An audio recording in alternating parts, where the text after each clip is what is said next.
The silent railway signal box. The evening comes gently to the railway line, as it always does. The sky begins its slow turn from pale blue to softer shades of lavender and gray. Along the tracks, the steel rails catch the last of the daylight, two parallel lines stretching away into the distance, quiet and still. The wooden sleepers beneath them rest in their ordered rows, dark with creosote and age, each one placed with care long ago, each one holding its position without fuss or complaint. At the edge of the line, where a small access road meets the railway embankment, stands the signal box. It is a simple wooden structure, raised up on brick pillars, so that its windows look out over the tracks in both directions. The walls are painted in the traditional railway colors, deep red below, cream above, though the paint has faded somewhat over the years, weathered by countless seasons of sun and rain. The windows are tall and clean, divided into small panes by wooden frames, and they reflect the changing light of the evening sky.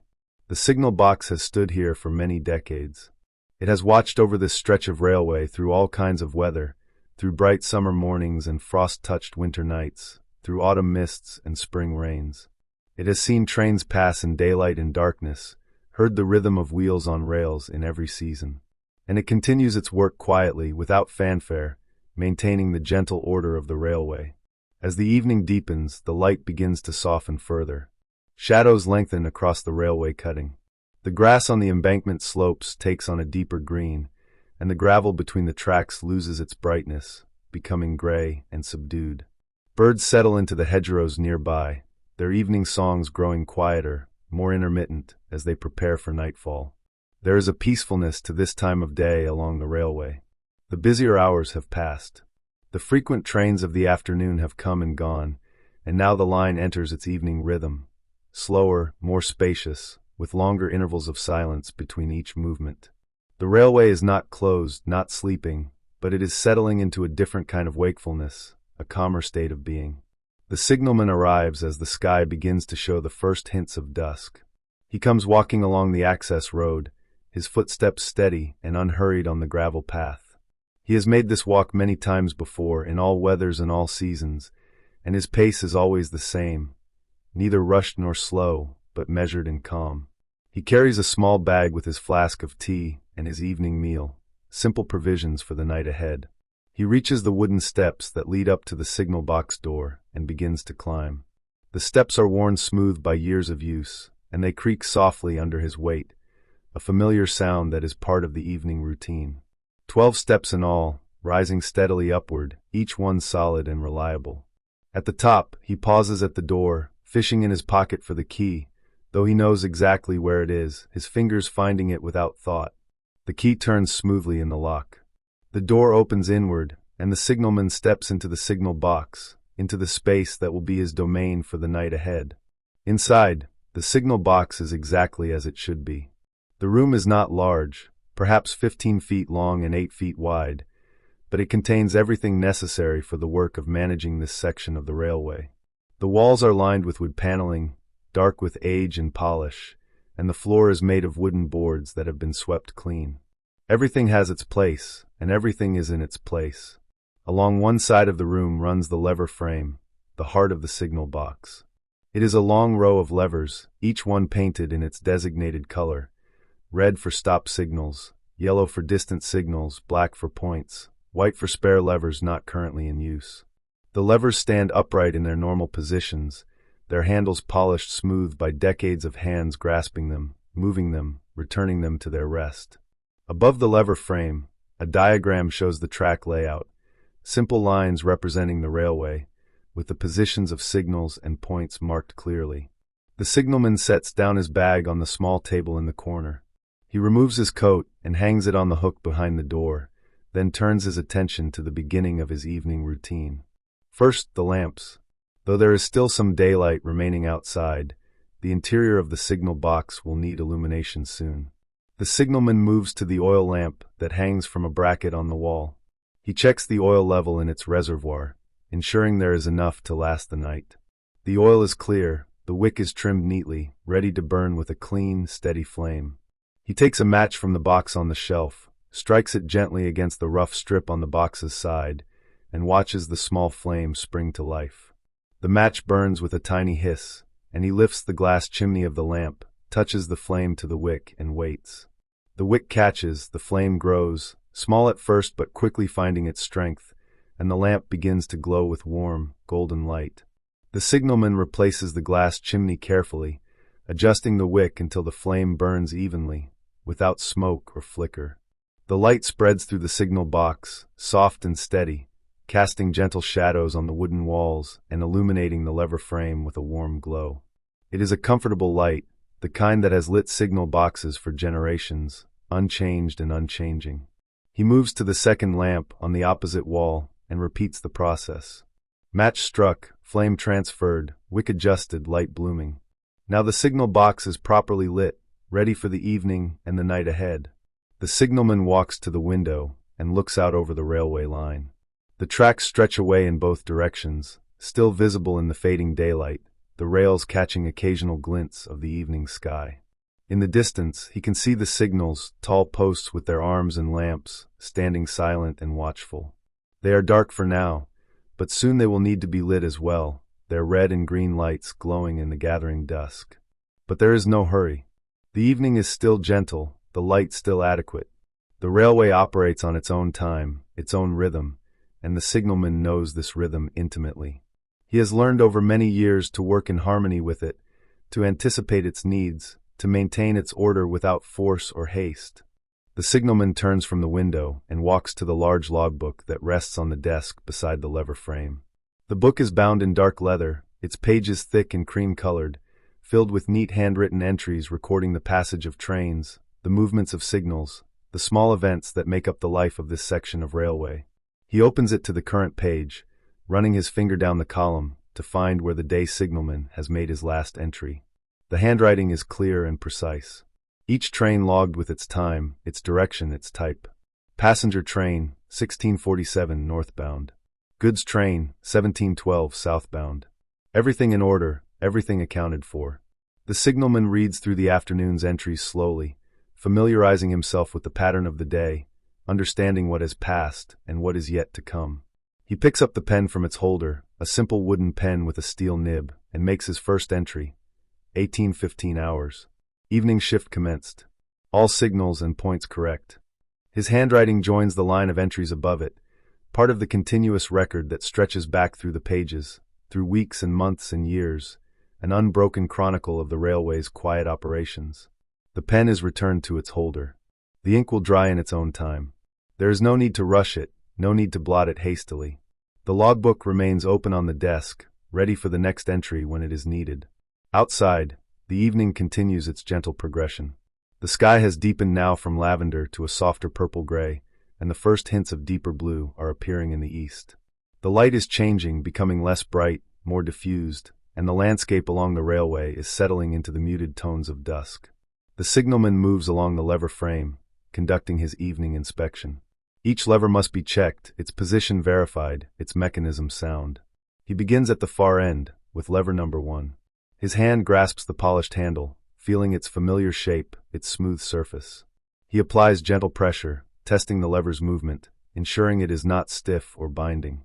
The lever moves slightly in its slot, then returns to position. Good. Correct. He moves to lever number 2, repeats the process. Then lever number 3, then 4. Each one is checked in turn, a slow progression along the frame, each lever receiving the same attention, the same careful testing. The signalman's movements are methodical, unhurried, almost meditative. This is part of the ritual of beginning the evening shift, part of ensuring that everything is as it should be. Some of the levers control distant signals, their arms and lamps standing far down the line, barely visible in the gathering dusk. Others control the points where tracks diverge or merge, the carefully engineered junctions that allow trains to move from one line to another. Each lever is connected by wires and rods to its corresponding signal or point, and each connection must be maintained in perfect working order. The inspection continues. Lever 5. Lever 6. The signalman's hands move with practiced ease, and his mind is calm, focused on the simple task. There is something deeply satisfying about this work, about the physicality of it, the direct connection between hand and lever, lever and signal, signal and railway. Everything linked, everything part of the whole.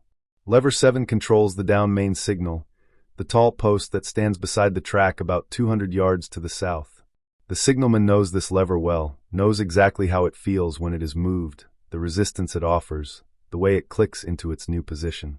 He tests it gently, and it responds correctly, as it always does. Outside the window, the first star has appeared in the eastern sky, a small point of light against the deepening blue. The evening star, patient and constant, watching over the world below as day transitions into night. The lever inspection is complete. All is well. All is as it should be.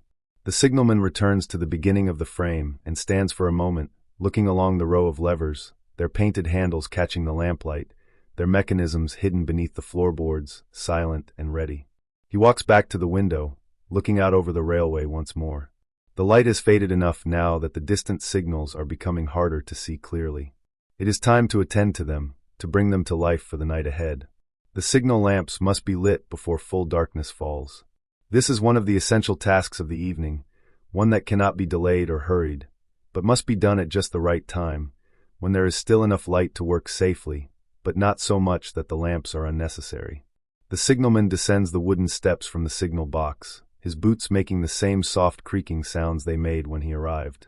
The evening air is cool and fresh, carrying the scent of grass and earth, and the faint metallic smell of the railway itself. He walks along the trackside path toward the nearest signal, his pace steady and measured. The signal stands tall and straight, its wooden post dark against the sky, its metal arm extended horizontally in the stop position. At the top of the post, the signal lamp housing waits, a small metal box with glass lenses, red on one side, green on the other. Inside, the lamp mechanism is ready, the wick prepared, the oil reservoir filled during the day's maintenance. The signalman reaches the signal and grasps the small ladder that is fixed to the post's side. He climbs carefully, hand over hand, his movements assured and calm. He has climbed this ladder many times, in daylight and darkness, in calm weather and wind, and he knows every rung, every handhold. At the top, he reaches the lamp housing and opens its small door. Inside, the lamp waits, its brass fittings gleaming dully in the fading light. He takes a match from his pocket, strikes it, and touches the flame to the wick. The lamp catches immediately, its flame growing strong and steady within the protection of the housing. The signalman adjusts the wick slightly, ensuring the flame burns cleanly, then closes the lamp door. Through the red lens, the lamp glows warmly, casting a ruby light that will be visible to trains approaching from the south. He descends the ladder, his task complete for this signal. He walks on to the next signal, his footsteps soft on the cinder path beside the tracks. The sky is darker now, the purple-gray deepening toward navy blue, and the stars are beginning to appear in greater numbers, small lights joining the evening star in its vigil. The second signal receives the same attention. Ladder climbed, lamp lit, flame adjusted, door closed. The warm glow of the signal lamp joins the first, a second point of light in the gathering darkness. These lamps will burn through the night, maintaining their watch, showing their colors to the trains that pass, red for danger, green for clear. There are more signals to attend to, and the signalman continues his rounds, moving from one to the next with the same calm deliberation. Each lamp is lit with the same care, each flame is tended with the same attention. This is not rushed work, not hurried or careless, but work that is done properly, thoroughly, with respect for its importance. By the time the signalman returns to the signal box, the evening has fully arrived. The sky is deep blue overhead, fading to a lighter band at the western horizon where the sun has gone down. The stars are bright now, scattered across the heavens in their ancient patterns, and the signal lamps glow like small jewels along the railway line, points of red and green light in the darkness. The signalman climbs the wooden steps, once more, and re-enters the signal box. The interior is warm with lamplight, welcoming and peaceful, a small haven of order and purpose in the wide darkness of the evening. Inside the signal box, the atmosphere is one of quiet readiness. The oil lamps cast their gentle glow across the wooden panels, and the lever frame stands silent and patient, waiting for the next task. The signalman closes the door softly behind him and takes a moment to settle back into the space, to feel its particular quality of stillness. He walks to the desk and looks at the clock mounted on the wall above it. The clock is old, its round face protected by a glass cover, its hands moving with steady precision. The minute hand advances with a soft tick, barely audible, a small sound that marks the passage of time without insistence or urgency. It is 6:30 in the evening. The railway is moving into its quieter hours now, the spaces between trains growing longer, the rhythm of operations becoming more gentle and spread out. The signalman consults the schedule book that lies beside the logbook. This book contains the timetable for all expected trains on this section of line, passenger trains, goods trains, mail trains, each one listed with its scheduled time of passage. He runs his finger down the page, finding the current time, seeing what is expected in the hours ahead. There is a northbound passenger train due at 7 minutes past 7. Then a long gap, nearly an hour, before a southbound goods train is scheduled. After that, the intervals become even longer, stretching out through the night, trains becoming less frequent as the hours deepen and most of the world sleeps. This is the pattern of the railway at night. Not empty, not inactive, but operating at a different pace, a slower rhythm that matches the quietness of the dark hours. The signalman knows this pattern well, has worked countless nights in this signal box, and the rhythm has become part of him, something he feels in his bones, in his breathing, in the steady beating of his heart. He returns to the window and looks out along the track. The rails are barely visible now, thin lines of faint reflection in the starlight, stretching away into darkness. The signal lamps glow at their posts, steady and unchanging, their colors clear and distinct. Everything is in order. Everything is ready. The signalman pours himself a cup of tea from his flask. The liquid is still warm, releasing a small curl of steam in the lamplight. He wraps his hands around the cup, feeling its warmth, and takes a slow sip. The tea is strong and sweet, comforting in its familiarity. He has brought the same tea every evening for years, prepared in the same way, and it tastes of routine and reliability. He stands at the window, drinking his tea slowly, watching the darkness beyond the glass. There is something deeply peaceful about this time, this transition from day to night, this settling into the evening's work. The world outside grows quiet, and the signal box becomes a small island of light and purpose in the darkness, maintaining its watch, keeping its order.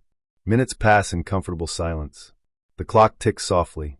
The oil lamps burn steadily. The lever frame stands ready, its mechanisms waiting beneath the floor, connected by their wires and rods to the signals and points spread along the track. At 7 o'clock, the signal bell rings, a sharp, clear sound that breaks the silence but does not shatter it. The bell is mounted on the wall above the lever frame, and it rings once, then pauses, then rings 3 times more. 1-3. The code for an approaching passenger train, northbound, sent from the signal box to the south, the next box down the line, where another signalman sits at his own lever frame, maintaining his own section of railway. The signalman sets down his empty teacup and moves to the bell. He acknowledges the signal by pressing a small key that sends the same code back, 1-3, confirming that he has received the message and understands what is coming. The passenger train, the 1907 from the junction, is approaching, having passed through the southern section, now entering his own domain. He walks to the lever frame and grasps the handle of lever number 7, the down main signal.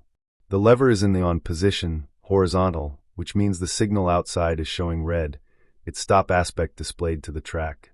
The signalman pulls the lever firmly but smoothly, bringing it back toward himself, feeling the resistance of the wires and connections, feeling the signal arm move in response far down the line. The lever clicks into its new position, now angled back, off. Outside in the darkness, the signal arm has dropped to the diagonal position, the clear aspect, and the lamp has rotated, so that its green lens now faces the approaching train. The way is clear. The train may proceed. The signalman returns to the window, looking southward down the line, waiting for the first sign of the train's approach. The night is very dark now, the sky scattered with stars, and the track disappears into blackness. But he knows where to look, knows exactly where the train will first appear. Minutes pass. The silence deepens. The clock continues its soft ticking. And then, in the distance, a small point of light appears, the headlamp of the approaching train, still far away but visible, moving steadily along the track toward the signal box. The signalman watches the light grow slowly larger, brighter, as the train draws nearer. There is no sound yet, just the distant light advancing through the darkness, constant and unhurried. The train is maintaining its schedule, arriving as expected, part of the railway's careful choreography. Gradually, the sound begins to reach him, the soft, rhythmic beat of wheels on rail joints, a distant percussion that grows louder as the train approaches. It is a soothing sound, steady and regular, the fundamental rhythm of the railway, heard in signal boxes and stations, in villages and countryside, wherever trains pass through the night. The train's headlamp illuminates the track ahead of it now, a moving beam of light that picks out the rails, the ballast, the lineside features. The sound grows louder, more distinct, the chuffing of the locomotive, the steady beat of the wheels, the slight whistle of air passing over the carriages. The signalman can see the locomotive now, its dark shape visible against the sky, its headlamp bright, smoke trailing from its chimney into the night air. It is a passenger locomotive, its motion smooth and controlled, pulling its train of lighted carriages through the darkness. The train passes the signal that the signalman lit earlier, the one showing green, and continues toward the signal box. The sound builds, wheels clicking over rail joints, machinery moving in its ancient rhythm, steam escaping in controlled bursts. But even at its loudest, it is not a harsh sound, not aggressive or demanding, but somehow restful in its predictability, its steady continuation. The locomotive draws level with the signal box, and for a moment the signalman can see into its cab, can see the fireman silhouetted against the glow of the firebox, the driver at his controls, both men focused on their work, guiding their train through the night. They do not look up at the signal box. They are intent on the track ahead, on their instruments, on the signals that guide them. But the signalman knows they are there, knows they are doing their part in the railway's operation, just as he is doing his. The locomotive passes, and the carriages follow, windows glowing with warm yellow light, showing glimpses of passengers, some reading, some gazing out at the darkness, some already drowsing in their seats as the train carries them northward to their destinations. The carriages sway slightly, gently, their suspension absorbing the small irregularities of the track, providing comfort to those inside. One carriage passes, then another, then another. The train is not long, perhaps 6 carriages in all, and each one moves past the signal box with the same smooth motion, the same steady pace. The sound is at its peak now, filling the night air, but it is not unpleasant, not jarring. It is the sound of things working as they should, of machinery and purpose and harmony.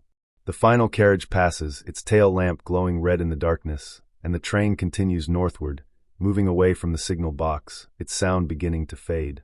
The signalman watches it go, watches the tail lamp grow smaller and dimmer, watches until the train disappears around a gentle curve in the line and is lost to sight. The sound fades more slowly than the sight. For a time, he can still hear the distant rhythm of wheels on rails, growing fainter and fainter, until finally it merges with the general silence of the night and is gone. The silence that follows the train's passage is deeper than the silence before it. The night seems to settle more fully around the signal box, as if the passing of the train has somehow completed a natural cycle, allowing the darkness to return to its previous state of rest. The signalman stands at the window for a moment longer, looking north along the track where the train is gone, then turns back to his duties. He walks to the lever frame and grasps the handle of lever number 7 once more. The signal has served its purpose, allowing the train to pass safely, and now it must be returned to its normal position. He pushes the lever forward, feeling it move through its arc, hearing the soft click as it locks into the horizontal position. Outside in the darkness, the signal arm has returned to its stop position, and the red lamp once more faces the track. All is as it should be. The signalman moves to the bell and taps out a code. 2 rings, pause, 1 ring. Train out of section. This message travels along the wire to the signal box to the north, informing the next signalman that the passenger train has left this section of track and is entering his. The response comes back almost immediately. 2-1 acknowledged. The train has been noted. The railway's careful accounting continues unbroken. He returns to the desk and picks up the pen. In the logbook, he makes a new entry. 1909 hours. Passenger train northbound passed. The ink flows smoothly onto the paper, the letters forming in neat, regular script. The time is slightly later than the schedule indicated, but only by 2 minutes, well within the acceptable margin. The train is running to time, as trains should, maintaining the rhythm of the timetable. The signalman replaces the pen in its holder and looks again at the clock. 7:15. The next scheduled train is not due for nearly an hour. This is the beginning of the long, quiet interval that characterizes the night shift, the stretches of time when nothing is required but watchfulness and patience. He walks back to the window, looking out over the railway once more. The night is fully established now, deep and peaceful. The stars are brilliant overhead, uncountable points of light scattered across the darkness. There is no moon yet, it will rise later, and so the stars have the sky to themselves, bright and clear in the unpolluted air above the countryside. The signal lamps glow steadily at their posts, their red and green lights small, but distinct in the darkness. Between them, the track is invisible, but the signalman knows it is there, knows every curve and gradient, every point and signal, every feature of this section of line. He has walked it in daylight many times, has come to know it intimately, and now in the darkness he can picture it clearly in his mind's eye. He returns to the small table in the corner and unpacks his evening meal from his bag. A sandwich wrapped in paper, an apple, a small piece of cake. Simple food, but sufficient, prepared at home before his shift and brought with him to sustain him through the night hours. He unwraps the sandwich slowly, cheese and pickle, the bread cut thick, and takes a bite, chewing thoughtfully, tasting the familiar flavors. The signal box is very quiet now. The clock ticks softly. The oil lamps hiss faintly as they burn, a sound so gentle it is almost subliminal, more felt than heard. Outside, the night is still, with no wind to disturb the air, no sound but the occasional call of a distant owl or the rustle of some small creature moving through the grass on the embankment. The signalman eats his sandwich without hurry, standing at the window, looking out at the darkness. There is something meditative about this solitary meal, this simple sustenance taken in the quiet of the signal box while the night presses against the windows. He is alone here, but not lonely. The signal box is company enough, with its familiar surroundings, its purposeful equipment, its connection to the greater network of the railway. He finishes the sandwich and begins on the apple, biting into it with a soft crunch, tasting its sweetness and sharpness. The apple is crisp and fresh, and he eats it slowly, down to the core, then wraps the core carefully in the paper from his sandwich and places it in the small bin beneath the desk. Everything tidy, everything in its place. The piece of cake comes last, a simple sponge cake, homemade, dense, and satisfying. He eats it in small bites, savoring it, making it last. This is his treat for the evening, the small indulgence that marks the beginning of the night shift proper, the settling into the long, quiet hours ahead. When the meal is finished, he pours another cup of tea from his flask and carries it to the window. The tea is cooler now than before, but still warm enough to be comforting. He sips it slowly, looking out at the night, letting his mind rest in the peaceful silence. Time passes gently. The clock's hands move around its face in their eternal circuit. The minute hand advances, tick by soft tick, and the hour hand follows more slowly, marking out the larger divisions of time. 8 o'clock arrives, announced by the clock's mechanism with a single, mellow chime that resonates briefly in the wooden space of the signal box before fading into silence.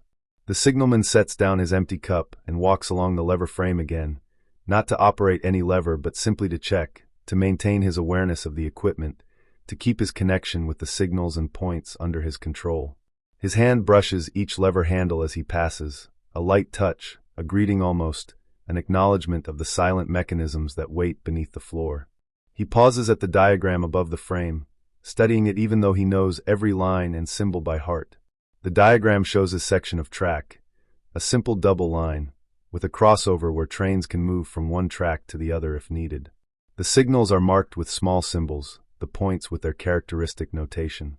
It is a map of responsibility, a visual representation of the order he maintains. Outside, something moves in the darkness, not a train but something closer. The signalman's attention is drawn to a small shape on the track bed, visible for a moment in the glow from one of the signal lamps. A fox, perhaps, or a badger, moving about its nightly business, crossing from one side of the railway to the other. The creature pauses, looks around, then continues on its way, disappearing into the darkness of the embankment. The railway belongs to more than just trains and signalmen.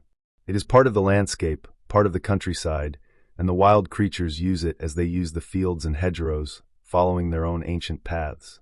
The signalman smiles faintly at the sight, then returns his attention to the track, to the signals, to his duties. But the glimpse of wildlife has added something to the night, a reminder of the larger world that exists beyond the railway's ordered systems, the natural world that continues its own rhythms regardless of timetables and schedules. Minutes continue to pass in the quiet. The signalman walks back to the desk and opens a drawer, taking out a small notebook, his own personal record, separate from the official logbook. In this notebook, he keeps observations about the weather, about unusual events, about the small details that make each shift unique. He writes a brief entry: clear night. Many stars. Fox or badger seen near south signal. The handwriting is relaxed, less formal than in the logbook, and when he is finished he reads over what he has written, then closes the notebook and returns it to the drawer. The clock shows 8:30. Still time before the next train. The night continues its peaceful progression, unhurried and calm.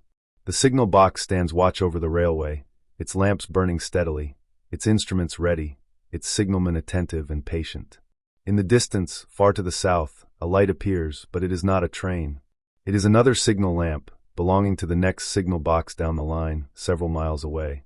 On clear nights like this, it is sometimes possible to see these distant lights, tiny points of red or green, barely visible, but they're nonetheless evidence of other signal boxes, other signalmen, all maintaining their sections, all part of the same network. The signalman considers this, the chain of signal boxes stretching along the railway, each one a small point of light and order in the darkness, each one connected to the next, all working together to keep the trains moving safely through the night. It is a comforting thought, this sense of connection, of being part of something larger than himself, part of a system that has operated for decades and will continue to operate for decades more. He checks the oil level in the lamps again, though they have burned for only a few hours, and he knows they are still well supplied. But checking is part of the routine, part of the constant attention that the work requires. Both lamps are fine, their reservoirs still half full, their flames steady and clean. They will burn through the night without difficulty. The signalman returns to the window and stands in his customary position, hands clasped behind his back, looking out over the railway. The night is so clear that he can see the dark line of hills on the horizon, their shapes just visible against the slightly lighter sky. The stillness deepens around the signal box. There is a quality to the silence now that feels complete, as if the night has fully settled into itself, found its own rhythm, its own particular character. The air is cool but not cold, and through the slightly open window at the top of the frame, the signalman can smell the clean scent of the countryside, grass and earth, the faint sharpness of the creosote on the railway sleepers, and underneath it all, the metallic smell of the rails themselves. He breathes slowly, deeply, taking in the night air, feeling his shoulders relax, his body settling into the familiar posture of watchful rest that will carry him through the hours ahead. This is not tense vigilance, not anxious waiting, but something calmer, more sustainable, a state of quiet readiness that allows for both attention and peace. The clock ticks onward. 9:15. The hands move in their slow dance, never stopping, never hurrying, keeping perfect time with a steadiness that is almost miraculous. The clock has hung on this wall for 30 years or more, and in all that time it has rarely failed, has kept the railway's time through countless shifts, through the tenure of many signalmen who have come and gone, leaving their marks in the smooth wear of the lever handles, in the pages of the logbook stored in the cupboard below. The signalman walks to the small bookshelf on the wall beside the desk. Here are kept the rule books and regulations, the thick volumes that govern every aspect of railway operation, but also a few other books, a novel or two, left by previous signalmen, a book of poetry, a volume of natural history. He takes down the natural history book, its cover worn soft with handling, and opens it at random. The page shows an illustration of an owl, a barn owl, with its heart-shaped face and mottled plumage. The signalman studies the illustration for a moment, then reads the text below. The barn owl hunts at night, flying silently over fields and meadows, its keen hearing able to detect the smallest movement of prey in the darkness below. He thinks of the owl he heard earlier, its distant call, and wonders if it is hunting now, somewhere out in the fields beyond the railway cutting. He reads a little more about the owl's habits, its nesting preferences, its range, then closes the book and returns it to the shelf. These small diversions are part of the night shift's rhythm, moments of reading, of quiet thought, interspersed with the duties of the railway. They help the hours pass peacefully, keep the mind engaged without strain or stress. The bell rings, a single stroke. The signalman turns immediately to the bell apparatus, his attention focusing. A single ring is the call attention signal, used when one signal box needs to communicate with another, but no train is immediately involved. He waits, and a moment later the bell rings again. 315, a code he recognizes. Is line clear for goods train? The southbound goods train, the one scheduled for shortly after 9 o'clock, is ready to enter the section from the north. The northern signal box is asking permission to send it through. The signalman checks the clock, 8:52, then looks at the track diagram, confirming mentally that his section is indeed clear, that no other train is present, that the signals and points are all correctly set. He reaches for the bell key and taps out his reply, 315 repeated. Line clear. The goods train may enter the section. The acknowledgement comes back immediately, and the signalman knows that in the signal box to the north, levers are being pulled, signals are changing to green, and the goods train is beginning its journey through that section toward his own. He walks to the lever frame, but there is nothing to do yet. The train is still several miles away, proceeding at the moderate speed of a goods train, perhaps 40 miles per hour, pulling its load of freight wagons through the darkness. It will be 10 minutes or more before it reaches his signals. But the signalman is ready, aware of its approach, maintaining his watch. He returns to the window and looks northward along the track. The rails disappear into darkness in that direction, and there is no light visible yet, no sign of the approaching train. But he knows it is coming, knows it is out there in the night, drawing steadily closer. The minutes pass slowly. The clock ticks toward 9 o'clock. The signalman stands at his window, patient and still, his eyes adjusting fully to the darkness now, able to pick out subtle details, the different shades of black and gray, the faint starlight on the rails, the shapes of the signals against the sky. At 9 o'clock, the clock chimes once, its note clear and pure in the quiet of the signal box. And almost at the same moment, the signalman sees the first glimmer of the goods train's headlamp, far to the north, a small point of light that has just appeared around a distant curve in the line. He watches the light grow, in no hurry to operate the signals yet. The train is still far away, and the signals will be changed at the proper time, not too early, not too late, but at the moment when they should be changed according to the practice and rhythm of the railway. The headlamp grows brighter, larger, and now the signalman can hear the first faint sounds of the train, the heavy, deliberate beat of a goods locomotive, slower and deeper than the passenger locomotive that passed earlier, pulling a heavier load with more effort, but no less steadiness. When the train is about half a mile away, the signalman moves to the lever frame and pulls lever number 12, the up main signal. The lever comes back smoothly, and outside in the darkness, the signal arm drops, the lamp rotates, green light showing to the north. The way is clear. The goods train may proceed through the section. He returns to the window to watch the train's approach. It comes on steadily, not fast but not slow, maintaining its pace with mechanical consistency. The headlamp illuminates the track ahead, showing the rails and sleepers in sharp detail for a moment before they pass into darkness again behind the train. The locomotive appears, larger and heavier than the passenger locomotive, its lines more brutal, more purposeful. It is built for power rather than speed, for hauling heavy loads over long distances. Smoke pours from its chimney, torn away by the train's movement into streaming trails that disappear into the night. The firebox glows red when the fireman opens the door to add more coal, a brief flash of fierce light in the locomotive's cab. The signalman can see the crew as the locomotive passes, the driver with his hand on the regulator, the fireman straightening from his work at the firebox, both men's faces lit by the glow of the fire, both intent on their duties. They pass beneath the signal box, and the ground trembles very slightly with the weight and power of the locomotive. Then the wagons begin to pass. These are not the comfortable, lighted carriages of a passenger train, but simple freight wagons, each one loaded with cargo, coal, perhaps, or manufactured goods, or agricultural produce. The wagons are dark and utilitarian, their shapes blocky and functional, and they follow one another in a long procession, coupled together with chains and buffers, moving as a single entity, yet each one distinct. The wagons pass at a steady pace, and the signalman counts them automatically, a habit from long practice. 10 wagons. 20. 30. The goods train is a long one tonight, perhaps 40 or 50 wagons in all, carrying its freight southward through the darkness, one link in the vast chain of commerce and industry that the railway serves. The sound of the train is deeper than the passenger train, more resonant, the wheels heavier, the whole ensemble more substantial. But it is still a rhythmic sound, still a sound that speaks of order and purpose, of systems working as they should. There is something almost hypnotic about the regular beat of the wheels, the steady procession of the wagons, the unchanging pace of the train's movement. Wagon after wagon passes. The signalman watches without impatience, without boredom, simply observing, maintaining his awareness. This is part of his work, part of the responsibility he carries, to know what trains pass, to be aware of their progress, to ensure that everything proceeds safely and correctly. The final wagon appears, distinguishable by the small guard's van attached to it, a tiny cabin where the guard rides, watching over the train from the rear, ready to apply the van's brake if needed, keeping his own lonely vigil through the night miles. A small light burns in the van's window, and the tail lamp glows red beneath it, marking the end of the train.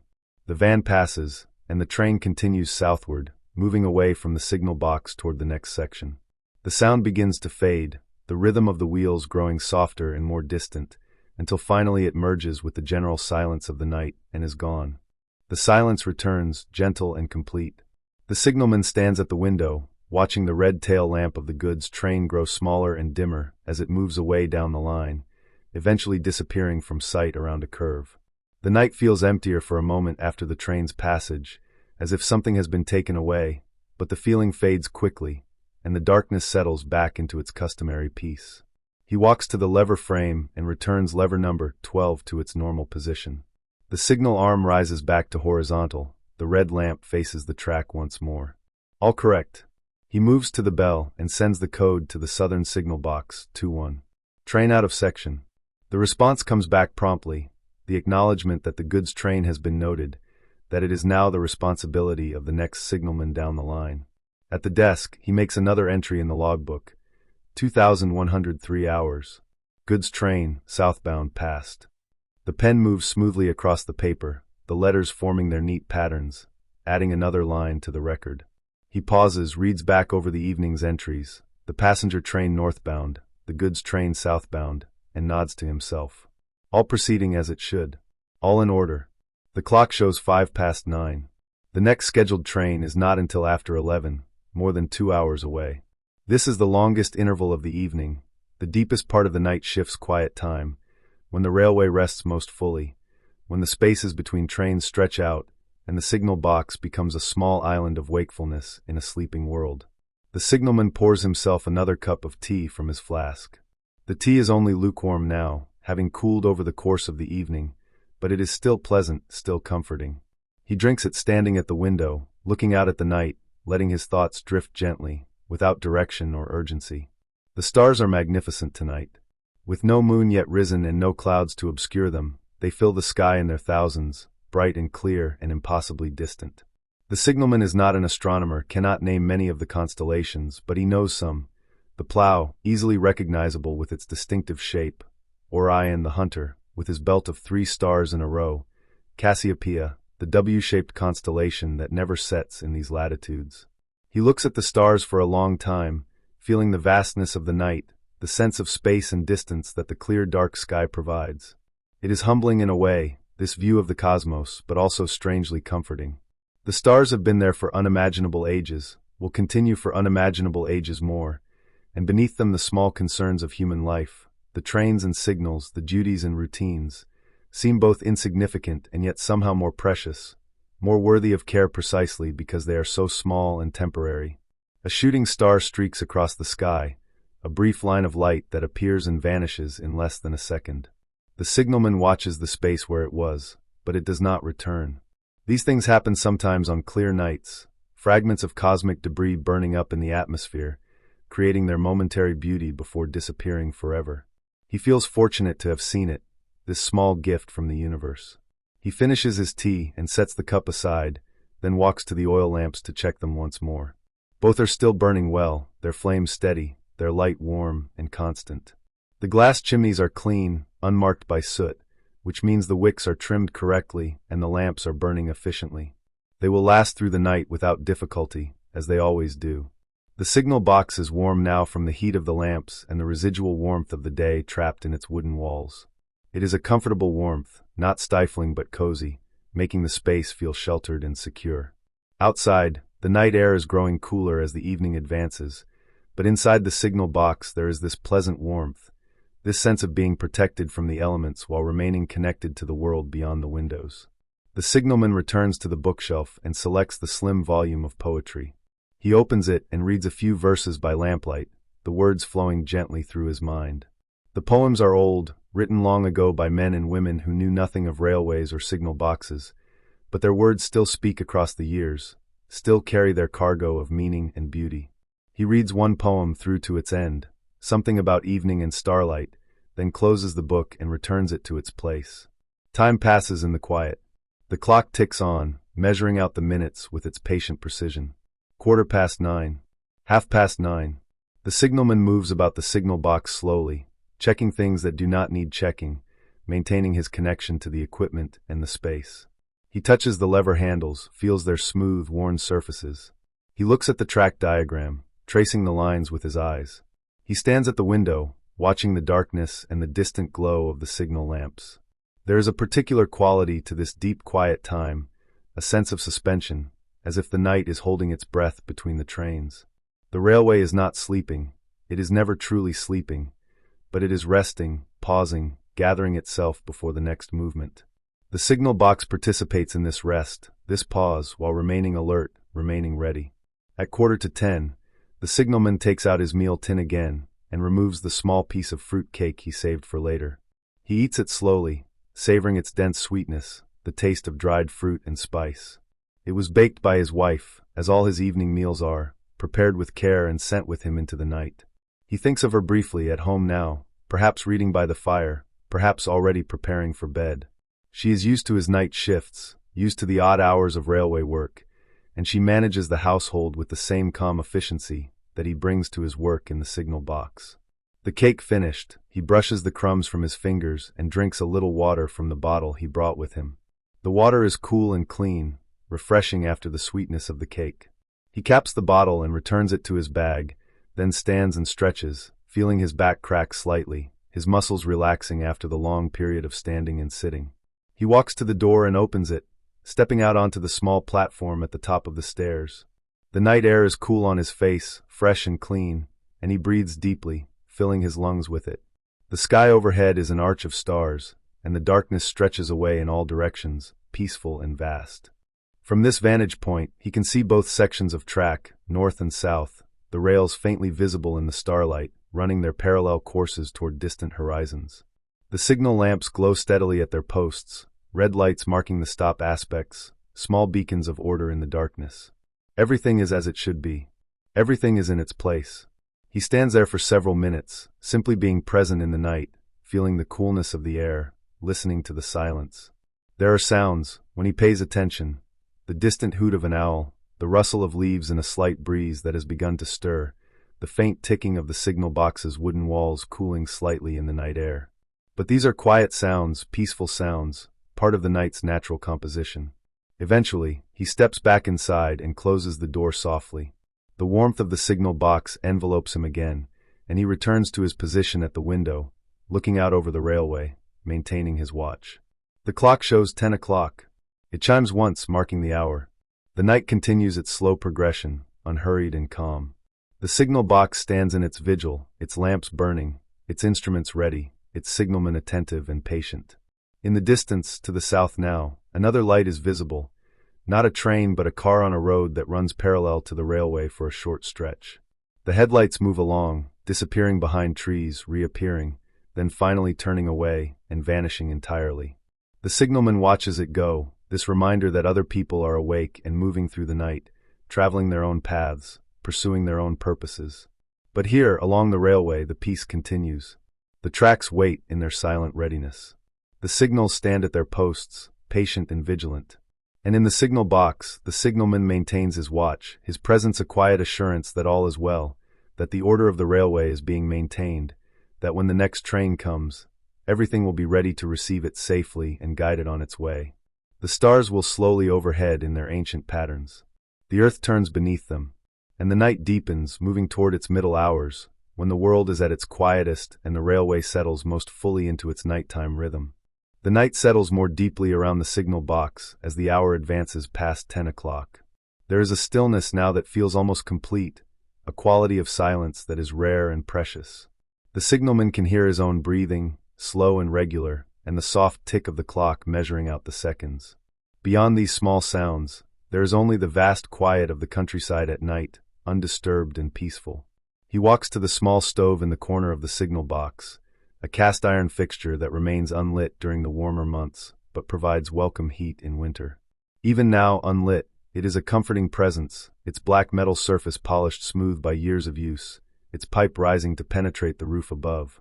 In a few months, when autumn turns to winter and the nights grow cold, the stove will be lit each evening, its fire glowing behind the iron door, its warmth filling the signal box and making it a haven against the frost and darkness outside. But tonight the stove is not needed. The evening is mild, the air gentle, and the warmth from the oil lamps is sufficient. The signalman runs his hand over the smooth surface of the stove, a gesture of acknowledgement, then returns to the window. The view from the window never grows tiresome. Even though he has looked out at this same stretch of railway countless times, through all seasons and all weathers, there is always something to observe, something to notice. Tonight, in the starlight, the landscape has taken on a particular quality, soft and shadowy, with the darkness lying in gentle layers across the fields and embankments. The rails catch occasional glints of starlight, thin lines of faint reflection that mark the railway's course through the darkness.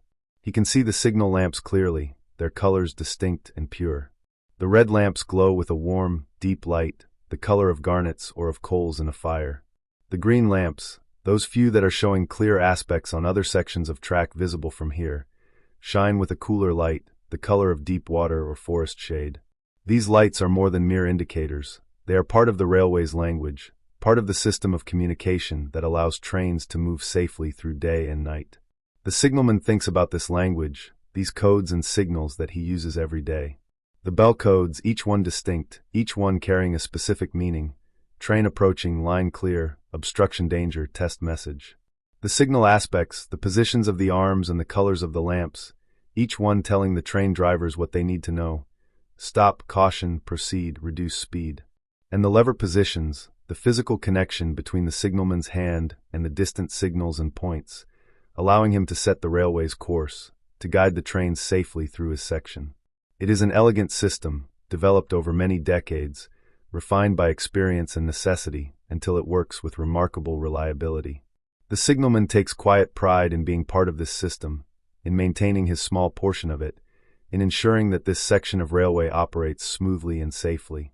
It is not glamorous work, not work that receives public attention or praise, but it is essential work, work that matters, and that is satisfaction enough.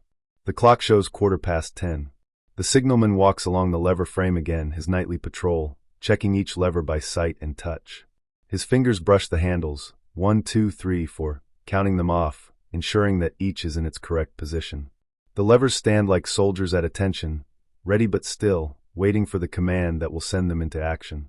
He pauses at lever number 9, which controls a set of points where a siding branches off from the main line. The siding is rarely used at night, but during the day it serves as a place where slower trains can be held to allow faster ones to pass, or where maintenance equipment can be stored out of the way of regular traffic.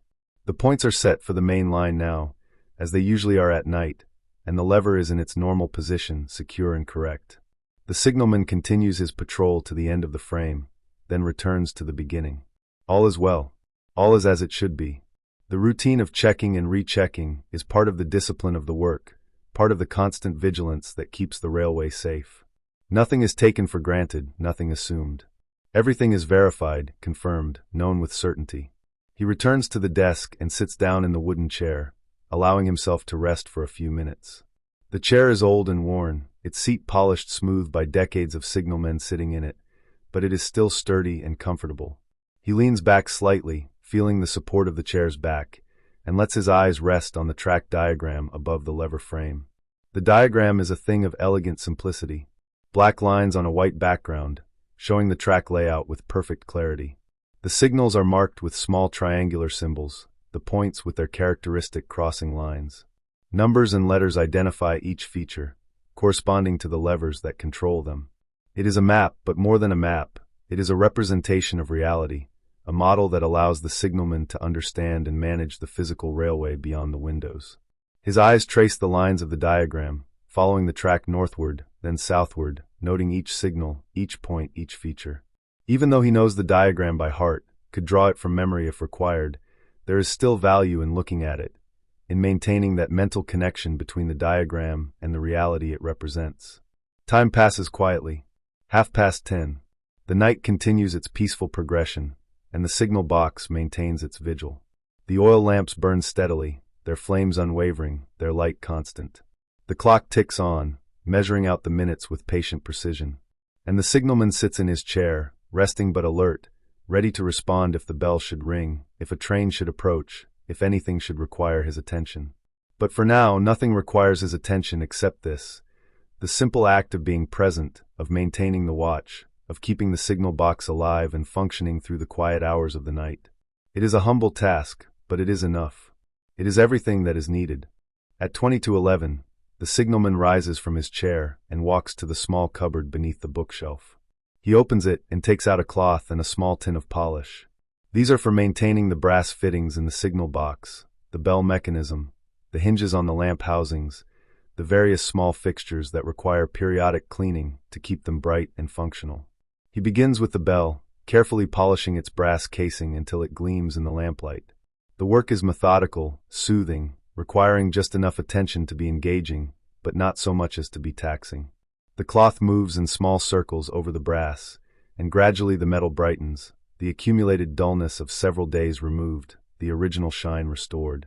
The bell cleaned, he moves on to the other brass fittings, the door hinges, the lamp brackets, the small nameplate mounted on the wall that identifies this signal box by its official designation. Each piece receives the same careful attention, the same gentle polishing, until all the brass in the signal box gleams softly in the lamplight, adding small points of brightness to the warm wooden interior. When the polishing is finished, the signalman returns the cloth and tin to the cupboard and washes his hands in the small basin by the door, using water from a jug that he filled earlier in the evening.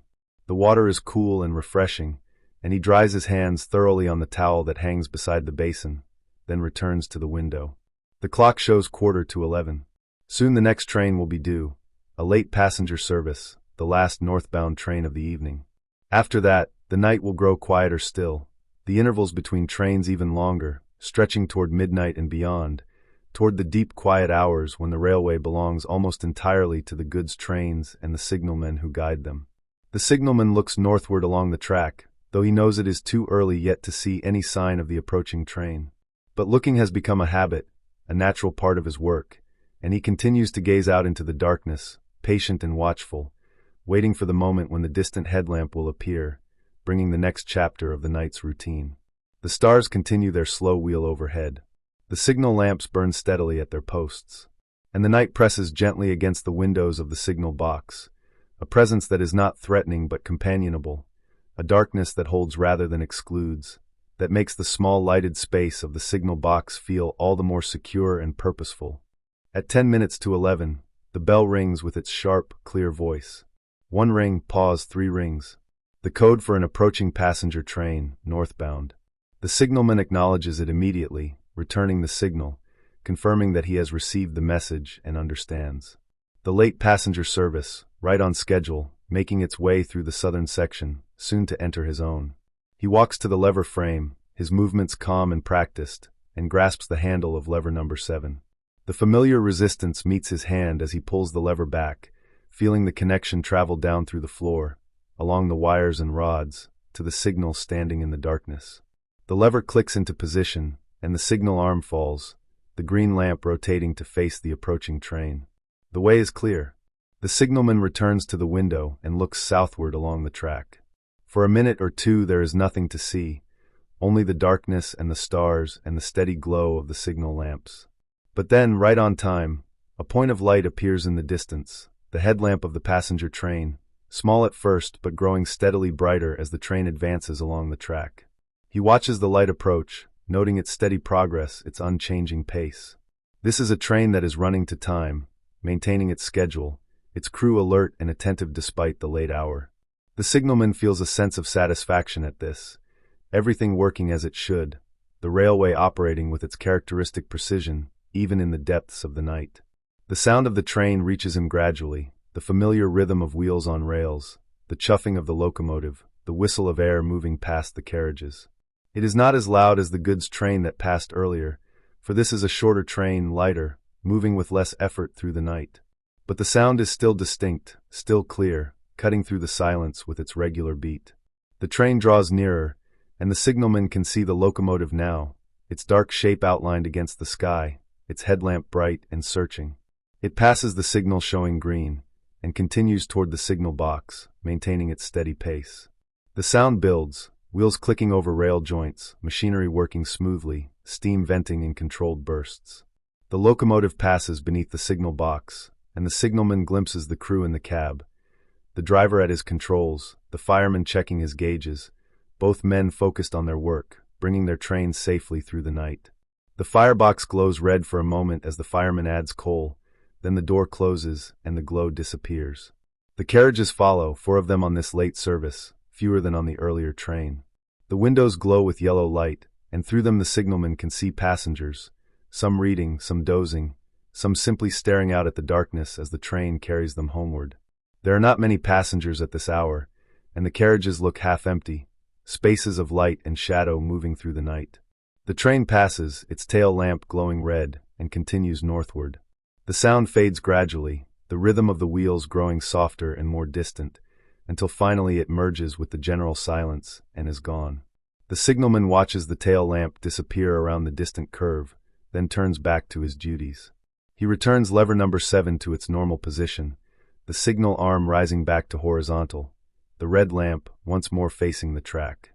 He sends the train out of section code to the northern signal box, receives the acknowledgement, then walks to the desk and makes his entry in the logbook. 2,251 hours. Passenger train, northbound, passed. The clock shows 5 minutes to 11. In 5 minutes, the hour will chime, marking the passage into the night's later phase. The signalman sits down in his chair again, allowing himself another brief rest, feeling the quiet settle back around the signal box after the train's passage. The night is moving toward its deepest hours now, the time when the world is at its most still, when even the railway reduces its activities to the minimum, when the signal boxes stand like lonely sentinels along the line, their lamps burning in the darkness, their signalmen maintaining the watch. The signalman thinks about the other signal boxes along this route, the men sitting in rooms very much like this one, performing the same duties, maintaining the same vigil. He has met some of them, at training sessions or during shift changes, has exchanged greetings and observations about the work. They are, in general, quiet men, thoughtful men, suited to this solitary work that requires patience and attention and a capacity for long periods of calm watchfulness. There is a kind of fellowship among signalmen, even though they rarely see each other during their shifts. The bell codes that pass between the boxes are a form of conversation, a way of staying connected across the miles of track. Each signalman knows that he is not alone, that there are others maintaining the same watch, ensuring the same safety, all of them working together to keep the railway running smoothly through the night. The clock chimes 11 times, marking the hour. The sound resonates in the wooden space of the signal box, each chime clear and mellow, then fades into silence. The night continues, moving past 11 o'clock now, advancing toward midnight, toward the turning point when today becomes tomorrow. The signalman rises from his chair and walks to the oil lamps again. Both are still burning well, but he adjusts their wicks slightly, ensuring the flames remain at their optimal height, neither too high nor too low. The adjustment is minor, barely necessary, but it is part of his routine, part of the constant small attentions that keep everything running smoothly. He returns to the window and stands in his customary position, looking out over the railway. The night seems even darker now, if that is possible, the darkness deeper and more complete. But the stars are still brilliant overhead, and the signal lamps still glow at their posts, and the railway still stretches away in both directions, patient and enduring. A breeze is picked up slightly, rustling the leaves of the trees on the embankment, moving the grass in gentle waves. The signalman can hear it through the slightly open window, a soft, susurrating sound, peaceful and natural. The breeze is cool but not cold, carrying the scents of the countryside, and it makes the night feel alive in a quiet way, not empty but inhabited by invisible presences, by wind and darkness and growing things. He checks the schedule book again, confirming the time of the next train. Not until after midnight, a goods train southbound, due at 20 past 12. More than an hour away still. This is the longest interval of the night, the deepest stretch of quiet, and the signalman settles into it peacefully, accepting the slowness of time, the extended pause between duties. He takes out his personal notebook again and writes another brief entry. Clear night continues. Late passenger train on time. Breeze picking up slightly. All well. The words are simple, factual, but they capture something of the night's quality, something of what it is like to be here in the signal box, maintaining this watch, being present in this particular moment of time. When the entry is finished, he closes the notebook and returns it to the drawer. Then he walks to the small bookshelf and selects the novel that he noticed earlier. He opens it to the marked page. Someone before him has left a scrap of paper as a bookmark, and begins to read by the light of the oil lamps. The novel is a gentle story, something about village life, with characters who are ordinary and decent, facing ordinary challenges with patience and good sense. The prose is clear and unhurried, and the signalman reads slowly, letting the words flow through his mind, letting the story unfold at its own pace. He is in no hurry to finish it, no urgency to reach the ending. Reading, like everything else tonight, is something to be done calmly, peacefully, with attention but without strain. Time passes unnoticed while he reads. The clock ticks on, the hands moving around the dial, but the signalman is absorbed in the story, following its characters through their small dramas and resolutions. The novel is not exciting or dramatic, but it is engaging in its quiet way, and it helps the time pass pleasantly during this long interval between trains. At 11:15, he looks up from the book, marking his place, and checks the time. Still more than half an hour before the next train is due. He returns to his reading, the book held at a comfortable angle to catch the lamplight, his posture relaxed, his breathing slow and regular. The story continues, and the signalman follows it, his attention divided between the words on the page and his awareness of the signal box around him, the railway beyond the windows. It is a peculiar kind of double consciousness, this ability to be both absorbed in reading and simultaneously alert to his duties, but it has become natural to him over the years, a skill developed through long practice. The signalman reads on, turning the pages slowly, the story unfolding in its gentle rhythm. The characters in the novel are preparing for a village fair, and there are descriptions of bunting being hung, of stalls being erected, of neighbors working together in cheerful cooperation. It is pleasant reading, restful and undemanding, and it suits the mood of the night perfectly. At 11:30, he sets the book aside, leaving it open face down on the desk to keep his place, and rises to stretch. His back is a little stiff from sitting, and he walks around the signal box, moving his shoulders, feeling his muscles loosen. The movement is good, necessary, part of maintaining his physical comfort through the long night hours. He walks to the door and opens it again, stepping out onto the platform at the top of the stairs. The night air is fresh and cool, the breeze still moving gently through the darkness. He breathes deeply, filling his lungs with the clean air, feeling alert and clear-headed despite the late hour. This is one of the benefits of the night shift. The air is pure, unpolluted by the day's activities, and breathing it is refreshing and energizing. From his vantage point, he can see more of the landscape now that his eyes are fully adjusted to the darkness. The fields stretch away on either side of the railway cutting, pale gray in the starlight, bordered by darker lines of hedgerows. In the distance, a farmhouse shows a single lighted window, someone else awake in the night, tending to their own duties, pursuing their own purposes. The signalman wonders briefly what keeps that person awake. Illness perhaps, or concern for livestock, or simply the habits of a different schedule. But the thought passes quickly, and he returns his attention to the railway. The track gleams faintly in the starlight, the rails catching occasional glints from above, the sleepers dark between them. Everything is quiet, everything is still. The railway waits in its patient readiness, and the signal box stands guard over it, maintaining its watch, keeping its vigil. A fox barks somewhere in the distance, its sharp call cutting through the night. Once, twice, then silence. The signalman smiles at the sound. The foxes are abroad tonight, hunting or calling to each other, going about their wild business in the darkness. They are part of the night's community, along with the owls and the badgers and the small creatures that move through the grass and hedgerows. The railway belongs to them as much as to the trains and signalmen, and they use it in their own ways, crossing the tracks, hunting along the embankments, making their homes in the undisturbed spaces between human activities. The signalman stands on the platform for several minutes more, simply being present in the night, feeling the breeze on his face, looking at the stars, listening to the silence. There is something deeply peaceful about these moments, these pauses between duties when he can simply exist, simply be aware of the night and his place in it. The work of the signal box is important, but so are these moments of stillness, these times of simple presence.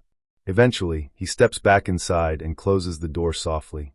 The warmth of the signal box envelopes him again, and he returns to his chair and his book. The story awaits, the characters frozen in mid-preparation for their fare, ready to continue their activities as soon as he returns his attention to them. He reads for another 15 minutes, reaching the end of a chapter where the fair has begun and the villagers are enjoying the various attractions. He closes the book, satisfied with what he has read, and sets it aside. The clock shows 11:45. Soon the goods train will be due, and he must return his full attention to his duties. He walks to the lever frame and conducts another inspection, checking each lever in turn, ensuring all is correct. His hands move along the frame, grasping each handle, testing each mechanism, confirming each position. Everything is as it should be, as he knew it would be, but the checking must be done, the verification must be made. This is the discipline of the work, the attention to detail that keeps the railway safe. The inspection complete, he returns to the window and looks southward along the track. The goods train will come from that direction, traveling north, and he watches for any sign of its approach. But it is too early yet. The train is still miles away, still making its steady progress through the southern sections, and it will be some minutes before its headlamp appears. The signalman pours himself the last of his tea from the flask. The tea is quite cold now, barely above room temperature, but he drinks it anyway, savoring the familiar taste, the sense of completion that comes with finishing the flask. When the tea is gone, he rinses the cup at the basin and returns both cup and flask to his bag.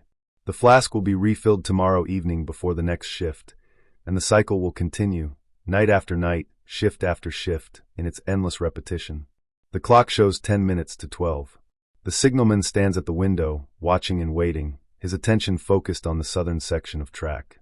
The darkness is complete in that direction, no lights visible, no sign of movement. But he knows the train is coming, knows it is out there in the night, drawing closer with each passing minute. At 11:05, the bell rings. 135. Goods train approaching. The signalman acknowledges the signal, confirming receipt, then walks to the lever frame. But he does not pull the signal lever yet. The train is still several miles away, and the signal will be cleared at the proper time, not too early, not too late, but at the moment dictated by practice and procedure. He returns to the window, watching, waiting. The minutes pass slowly. The clock ticks toward midnight, its hands creeping closer to the top of the dial, preparing to complete their circuit and begin again. 12 o'clock, the midpoint of the night, the turning of the day, the moment when yesterday becomes today. And then, right on time, the headlamp appears in the distance, a small point of light in the southern darkness. The goods train, punctual and steady, making its way north through the night. The signalman watches the light grow, confirming the train's approach, noting its steady progress. When the train is about half a mile away, he walks to the lever frame and pulls lever number 12, clearing the up main signal for the train's passage. The lever moves smoothly, the connection firm, the signal responding correctly. Outside in the darkness, the green lamp shows, giving permission for the train to proceed. The clock begins to chime midnight, 12 slow, measured strokes, marking the end of one day and the beginning of another. The chimes fill the signal box with their sound, clear and mellow, each one distinct, each one fading before the next begins.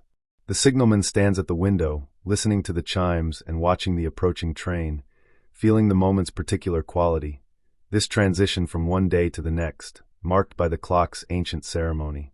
The last chime fades into silence. Midnight has passed.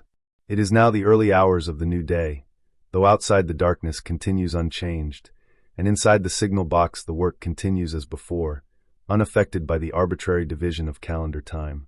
The goods train approaches steadily, its headlamp bright, its sound building in the night. The signalman can hear it clearly now, the heavy, regular beat of the locomotive, the rumble of the wagons, the whole ensemble moving with deliberate power through the darkness. This is a substantial train, well loaded, pulling its freight northward with determined effort. The locomotive appears, large and dark and powerful, its crew visible in the cab, silhouetted against the glow of the firebox. It passes beneath the signal box with a tremor of power, and the wagons begin to follow, one after another, coupled together, moving in their long procession. The signalman counts them automatically, noting their types: box vans, open wagons, tankers, each one serving its purpose in the vast logistics of the railway's freight operations. The wagons pass in steady succession, their wheels beating out the ancient rhythm on the rails. 20 wagons. 30. 40. It is another long train, carrying the commerce of the nation through the night hours when the passenger trains are fewer and the freight operations come into their own. The railway never truly stops, never completely rests, but continues its work around the clock, moving goods and people, maintaining its service through all hours. The guard's van appears, marking the end of the train, its tail lamp glowing red in the darkness. The van passes, and the train continues northward, moving away from the signal box, its sound beginning to fade into the distance. The signalman watches it go, watches the red tail lamp grow smaller and dimmer, until finally it disappears from sight around the curve of the line. The silence that follows is profound, deeper than before, as if the passage of midnight and the departure of the train have together created a new quality of stillness. The signalman stands at the window for a long moment, looking out at the darkness where the train has vanished, then turns back to his duties. He returns lever number 12 to its normal position, the signal arm rising to show its stop aspect once more. The bell is used to send the notification northward, 2-1, train out of section, and the acknowledgement comes back promptly. All correct. All in order. The train has moved safely through his section, and is now the responsibility of the next signalman up the line. At the desk, he opens the logbook and makes his entry. 0002 hours. Goods train northbound passed. The new date is at the top of the page now, and this entry is the first of the new day, beginning another page in the endless record. The ink flows smoothly, the letters form their patterns, and the signalman feels the satisfaction of maintaining the chronicle, of adding his small contribution to the railway's documented history. The clock shows 5 minutes past midnight. The night has entered its deepest phase now, the hours between midnight and dawn when the world is at its most quiet, when even the railway reduces its activities to the essential minimum. According to the schedule, the next train is not due until nearly 2 o'clock, another long interval, another stretch of peaceful waiting. The signalman walks slowly around the signal box, his footsteps soft on the wooden floor. He checks the oil lamps again, though they need no attention, burning steadily and well. He looks at the lever frame, at the track diagram, at the familiar furnishings and equipment. Everything is exactly as it should be, and there is comfort in this constancy, this unchanging reliability of the signal box and its contents. He returns to the window and stands in his usual position, hands clasped behind his back, looking out at the night. The darkness seems even deeper now, if that is possible, as if midnight has brought with it a new intensity of night. The stars are still brilliant overhead, but they seem more distant, more remote, as if they have withdrawn slightly from the world below.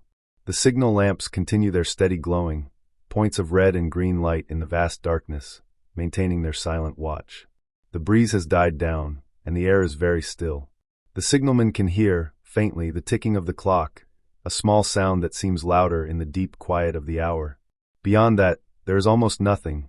No distant sounds, no movement, just the profound stillness of the countryside at night, the world at rest while the signal box maintains its vigil. He thinks about sleep, about the world sleeping around him, people in their beds, in houses and cottages scattered across the landscape, breathing slowly in their dreams, unconscious of the railway and the signal box and the signalman standing watch. Children sleeping peacefully, secure in their homes. Adults resting from their labors, gathering strength for the next day. The whole world, or most of it, wrapped in the embrace of sleep, while a few, the signalmen, the train crews, the night workers of various kinds, remain awake, keeping things running, maintaining the services that the sleepers will need when they wake. There is something both lonely and proud about this thought. Lonely because he is awake while others sleep, separated from the general rest of humanity, but proud because his wakefulness serves a purpose, because his vigil matters, because the trains pass safely through the night in part, because he is here, attentive and alert, doing his duty. The signalman turns from the window and walks to the small bookshelf. He runs his fingers along the spines of the books, considering what to read next, but decides against it. The deep quiet of this hour seems to call for something different, for a kind of meditation or contemplation rather than reading. He returns to his chair and sits down, letting his body relax, letting his mind rest in the stillness. He sits quietly, not sleeping but not actively thinking either, simply being present in the moment, aware of the signal box around him, the night beyond the windows, the passage of time marked by the clock's soft ticking. This is a kind of wakefulness that is its own form of rest, a state of calm alertness that can be sustained for hours without fatigue or strain. Minutes pass in this quiet sitting. The clock ticks onward. 12:15. 12:30. The signalman remains in his chair, occasionally shifting position slightly, but mostly still, his breathing slow and regular, his mind peaceful and clear. There is nowhere else to be, nothing else that needs doing, and so he simply sits, maintaining his presence, keeping the watch. At 20 minutes to 1, he rises from his chair and walks to the door, opening it and stepping out onto the platform once more. The night air is cool and still, and he breathes it deeply, feeling it clear his head, refresh his senses. The stars overhead are wheeling slowly westward in their ancient courses, following their predetermined paths with absolute precision. Orion has moved noticeably since he last looked, progressing across the southern sky, the hunter following his eternal quarry. The countryside around the signal box is utterly dark now, with no lights visible anywhere except the signal lamps along the railway and the stars overhead. The single lighted window he saw earlier in the distant farmhouse is dark now. Whoever was awake has gone to bed, has joined the general sleep. The signalman is alone in his wakefulness, alone in his small island of light surrounded by the vast darkness of the sleeping land. But he does not feel alone in any negative sense. The solitude is companionable rather than isolating, and the darkness is friendly rather than threatening. He has grown accustomed to these night hours, has come to appreciate their particular qualities, their peace and stillness, and the sense of being part of something larger than himself. The railway system, the network of signal boxes and signalmen, the endless cycle of trains moving through day and night. A distant sound reaches him, so faint that at first he is not sure he has heard it at all. He stands very still, listening intently, and the sound comes again. It is an owl, calling from somewhere in the woods beyond the railway cutting, its hoot soft and mournful, and somehow comforting in the darkness. The signalman listens to the owl's calls, counting them. 3 hoots, then silence, then 3 more. The bird is proclaiming its territory, perhaps, or calling to a mate, going about its wild business in the night. The owl's calls continue for several minutes, then cease. The silence returns, complete and undisturbed. The signalman waits a little longer, hoping to hear the owl again, but it has fallen silent, and there is nothing more to hear. He turns and re-enters the signal box, closing the door softly behind him. Inside, the warmth and light welcome him back. The oil lamps are burning beautifully, their flames steady and bright, and the signal box feels like a small sanctuary, a protected space in the middle of the vast darkness outside. He walks to the lamps and adjusts them slightly, more from habit than necessity, ensuring they will continue to burn well through the remaining hours of the night. The clock shows 1:45. The signalman returns to his chair and sits down again, resuming his quiet vigil. He looks at the track diagram on the wall, at the simple lines and symbols that represent the railway, and he thinks about the trains that have passed tonight. The passenger trains with their lighted carriages and drowsing travelers, the goods trains with their heavy loads and determined crews. Each train a small world unto itself, moving through the darkness, guided by the signals and the signalmen who control them. He thinks about the next train, due in about 15 minutes, another goods train, this one traveling south.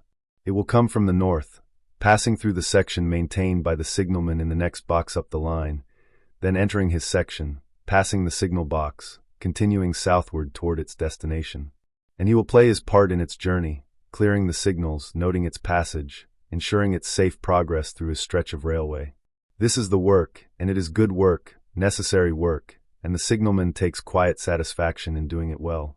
The night continues around him, deep and peaceful, and he maintains his watch, keeping his vigil, holding his station in the network of signal boxes that guard the railway's safe operation. The clock ticks onward toward 1 o'clock. The stars wheel overhead, and the signal box stands in its small pool of light, a beacon of order and purpose in the vast darkness of the night. At 5 minutes to 1, the bell rings with its familiar clarity, breaking the deep silence of the signal box. 1:35. Goods train approaching, southbound this time, coming from the north. The signalman acknowledges the signal, his hand moving to the bell key with practiced ease, returning the code, confirming that he has received the message and is ready. He rises from his chair and walks to the window, looking northward along the track. The darkness in that direction is complete, showing no sign yet of the approaching train, but he knows it is there, making its way through the northern section, drawing closer with each passing moment. He stands patiently, watching, waiting for the first glimpse of the headlamp that will announce the train's arrival in his section. The clock shows 2 minutes to 1. The signalman walks to the lever frame and grasps the handle of lever number 4, which controls the down main signal to the north. He pulls the lever back smoothly, feeling the familiar resistance, feeling the signal respond far down the line. The lever clicks into position, and outside in the darkness, the signal clears, showing green to the approaching train. He returns to the window and resumes his watch. The night is so dark that it takes concentration to maintain focus, to keep watching the distant track where the train will first appear. But the signalman's eyes are well adjusted now, accustomed to the darkness, and he can see the subtle gradations of shadow, the faint outline of the track bed, the shapes of the distant signals. And then, there it is, a small point of light appearing in the northern darkness, the headlamp of the goods train, steady and bright. The signalman watches it grow, noting its progress, confirming the train's approach. The light advances at the characteristic pace of a goods train, not fast but not slow, maintaining its steady momentum through the night. The sound reaches him gradually, that familiar, comforting rhythm of wheels on rails, the deep beat of a heavy locomotive pulling its load. The sound grows louder as the train approaches, filling the night air with its regular percussion, its mechanical music. There is something deeply satisfying about this sound, this evidence of machinery working as it should, of systems functioning correctly, of order maintained. The train draws nearer, and the signalman can see the locomotive now, its dark bulk outlined against the sky, its headlamp illuminating the track ahead. Smoke trails from its chimney, lighter than the darkness around it, streaming backward in the train's wake. The locomotive is working steadily, neither straining nor idling, pulling its train with mechanical efficiency through the deep hours of the night. The train passes the signal showing green, confirming that the signal is correctly displayed, correctly positioned. The locomotive continues toward the signal box, and the signalman can see the crew now, two shadowy figures in the cab, the driver at his controls, the fireman attending to the fire. They are awake and alert despite the late hour, maintaining their own vigil, guiding their train safely through the darkness. The locomotive passes beneath the signal box, its wheels beating out their rhythm on the rails, and the wagons begin to follow. These are different from the wagons on the earlier goods train, more tankers this time, cylindrical vessels mounted on railway frames, carrying liquids of various kinds, fuel or chemicals or other necessary commodities. They pass one after another, each one swaying slightly on its suspension, each one moving with the smooth motion of well-maintained rolling stock. The signalman counts the wagons as they pass, an automatic habit that helps him maintain awareness of the train's composition and length. 10 tankers. 20. 30. It is a long train, heavily laden, and it passes with the deliberate pace appropriate to its weight and purpose. The sound is constant and rhythmic, almost hypnotic in its regularity, and the signalman finds himself breathing in time with the beat of the wheels, his own rhythm synchronizing with the railways. More wagons pass, 40, 50, and now some box vans mixed in with the tankers, adding variety to the train's composition. Each wagon is marked with letters and numbers, identifying its owner and purpose, though in the darkness these markings are barely visible, mere shadows on the dark surfaces of the wagons. The train continues its passage, and the signalman watches patiently, maintaining his attention, ensuring that everything proceeds correctly. This is part of his responsibility, not just to clear the signals and record the passage, but to observe, to watch for anything unusual, anything that might require attention or action. But tonight, as on most nights, everything is normal, everything is as it should be. The train passes safely and smoothly, well-maintained equipment operating correctly, experienced crews doing their work with quiet competence. The guard's van appears, bringing up the rear of the train, its small windows showing a faint light from within where the guard maintains his own lonely vigil. The tail lamp glows red beneath the van, marking the end of the train, and then the van passes and the train continues southward, moving away from the signal box into the darkness beyond. The sound fades gradually, the rhythm of the wheels growing softer and more distant, until finally it merges with the silence and is gone. The signalman watches the tail lamp disappear, a small red point of light growing dimmer and smaller until it vanishes around a curve in the line and is lost to sight. He turns from the window and walks to the lever frame, returning lever number 4 to its normal position. The signal arm rises, the red lamp faces the track once more. All correct. He moves to the bell and sends the notification southward, 2-1, train out of section, and receives the prompt acknowledgement. The train has been handed on, its safe passage noted, the railway's careful accounting maintained. At the desk, he makes his entry in the logbook, 0103 hours. Goods train southbound passed. The pen moves across the page, the ink flows, the letters form their neat patterns. Another train recorded, Another line added to the chronicle, another small task completed in the larger work of the night. The clock shows 5 minutes past 1. The signalman returns to his chair and sits down, allowing himself to rest after the brief period of activity. The signal box settles back into its quiet routine, the stillness returning, deeper than before. Outside, the darkness continues unchanged, and the stars will slowly overhead in their ancient dance. He sits quietly for several minutes, his body relaxed, his mind calm. The passage of the train has been a small event in the larger flow of the night, a moment of activity within the greater stillness, and now the stillness has returned, encompassing everything, holding everything in its peaceful embrace. The signalman rises and walks to the window once more, looking out over the railway. The track stretches away in both directions, empty now, waiting for the next train, patient in its readiness. The signal lamps glow at their posts, red lights showing stop aspects, maintaining the railway's protective vigilance. Everything is in order. Everything is as it should be. He looks up at the stars, at the vast array of lights scattered across the darkness of the sky. The constellations have shifted noticeably since the evening began, moving westward with the turning of the earth. Orion is well across the southern sky now, and the plow has rotated around the pole star, marking the passage of the hours with its slow motion. The stars are eternal witnesses, watching over the earth below, seeing the small activities of humanity, the trains and signal boxes, the sleeping towns and wakeful vigils, with their ancient, patient gaze. A meteor streaks across the sky, another brief visitor from space, burning up in the atmosphere with a flash of light that lasts only a second before disappearing. The signalman watches the space where it was, marveling at the sight, feeling connected to the larger universe beyond the small concerns of the railway and the signal box. These moments of cosmic beauty are gifts, unexpected bonuses in the midst of the night's routine, and they remind him that he is part of something vast and mysterious, something that extends far beyond the boundaries of his immediate experience. He turns from the window and walks back to his chair, sitting down once more. The clock shows 1:15. According to the schedule, there are no more trains due until after 3 o'clock, nearly 2 hours away. This is the deepest, quietest part of the night shift, when time seems to slow almost to stopping, when the hours stretch out in their fullness, when patience becomes not just a virtue but a necessity. The signalman settles into his chair, finding a comfortable position, and closes his eyes for a moment. He is not sleeping, he would never sleep on duty, but resting his eyes, giving them a brief respite from the effort of watching the darkness. His other senses remain alert, ready to respond if the bell should ring, or if any sound should indicate a need for attention. The signalman opens his eyes slowly, the brief rest having refreshed him without breaking his vigilance.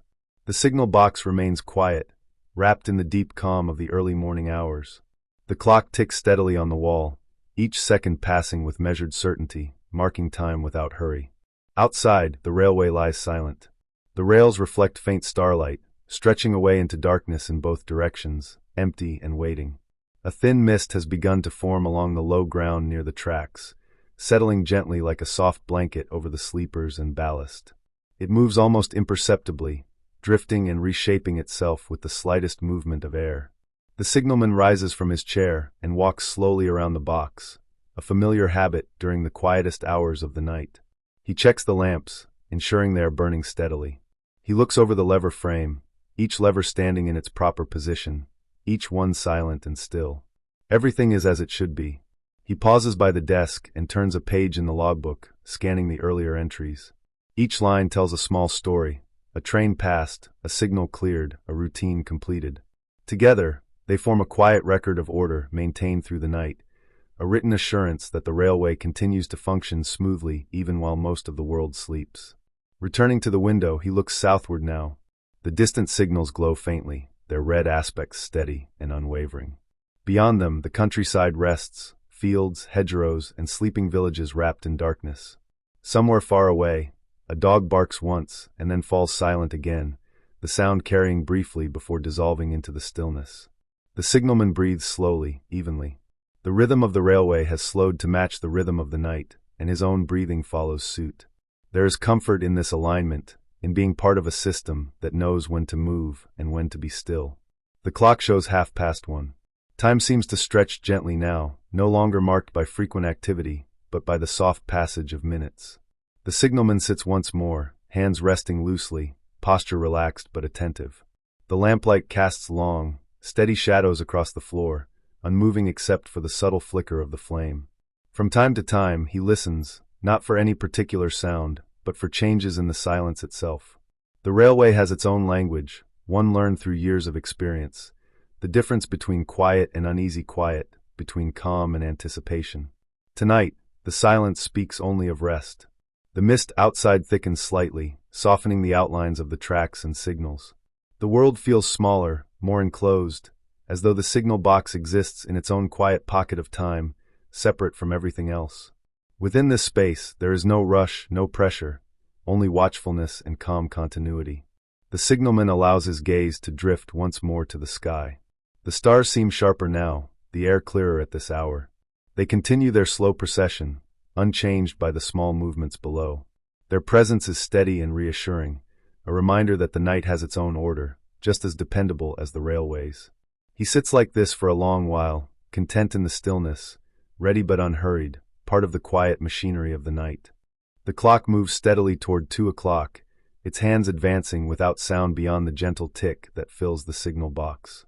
The night has reached its deepest point now, the moment when even time itself seems to pause, suspended between yesterday and tomorrow. The signalman remains seated, calm and composed. His breathing is slow, his thoughts untroubled.